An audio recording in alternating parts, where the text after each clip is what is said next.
اے نبی تم نے دیکھا اس شخص کو، اس کے حال پر غور کیا جس نے اپنی خواہش نفس کو اپنا الہ بنا لیا ہے؟ اللہ اکبر،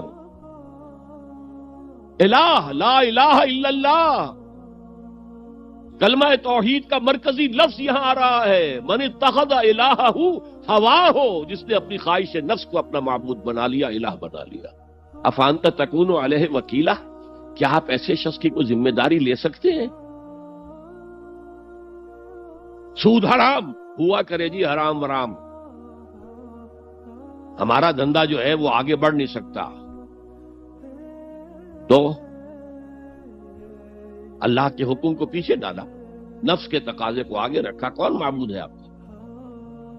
نام عبداللہ رکھیے، نام عبد الرحمن رکھیے، ہے عبد النفس، نفس کے بندے، نفس کے غلام۔ یہ میں نے یوں سمجھیے کہ جیسے میں نے ہجرت اور جہاد کی ڈیفینیشنز کی تھی۔ ہجرت کا بیس کیا ہے؟ پوچھا گیا ایو الہجرت افضل ہو یا رسول اللہ، اے اللہ کے رسول بتائیے سب سے اعلیٰ ہجرت کون سی ہے، افضل؟ فرمایا ان تہجر ما کرہ ربک، ہر اس چیز کو چھوڑ دو جو تمہارے رب کو پسند نہیں۔ آج رات ہی سے آپ ہجرت شروع کر سکتے ہیں۔ جائزہ لیجئے کیا کیا چیزیں میری زندگی میں خلاف شریعت ہے، جو اللہ کو ناپسند ہے، فیصلہ کیجئے کہ آج کے بعد نہیں ہوگی، ہجرت شروع ہو گئی، افضل الہجرہ، سب سے افضل ہجرت شروع ہو گئی۔ لیکن ٹاپ پر لے جائیے تو یہ ہجرت جب اللہ کے دین کو قائم کرنے کی جدوجہد اس مرحلے پر آ جائے کہ اب باطل کے ساتھ ٹکراؤ ہے اور اب چاہیے کہ ساری قوت ایک مرکز پر جمع ہو جائے، ہجرت فرض کر دی گئی، وہ ہجرت گھر بار چھوڑ کر، اہل و عیال کو چھوڑ کر اور مکے کے بھیڑیوں کے رحم و کرم پر چھوڑ کر اپنے گھر والوں کو، جو لوگ ہجرت کر کے آئے، حکم تھا۔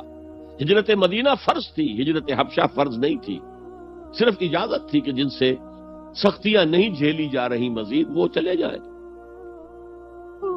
تو ہجرت کا یہ ابتدائی نقطہ، انتہا یہ جہاد، المجاہد من جاہد نفسہ، جہاد تو یہاں سے شروع ہو گیا، اپنے نفس کے خلاف جہاد کرنا۔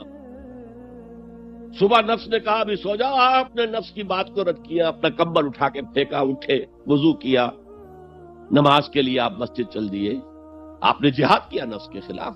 یہ افضل الجہاد ہے، اور سب سے چوٹی اوپر یہ ہے کہ جب وہ حق و باطل کی جنگ ہو تو جان ہتھیلی پر رکھ کر میدان میں حاضر ہوتا۔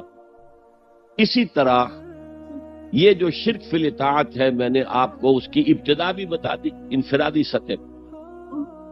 افرأیت من اتخذ الہہ ہواہ افانت تکون علیہ وکیلا، کیا تم نے غور کیا اس شخص کی حالت پر جس نے اپنی خواہش نفس کو اپنا معبود بنا لیا، الہ بنا لیا، کہہ رہا ہے لا الہ الا اللہ، لا الہ الا اللہ، لیکن الہ تو اس کا لفظ ہے۔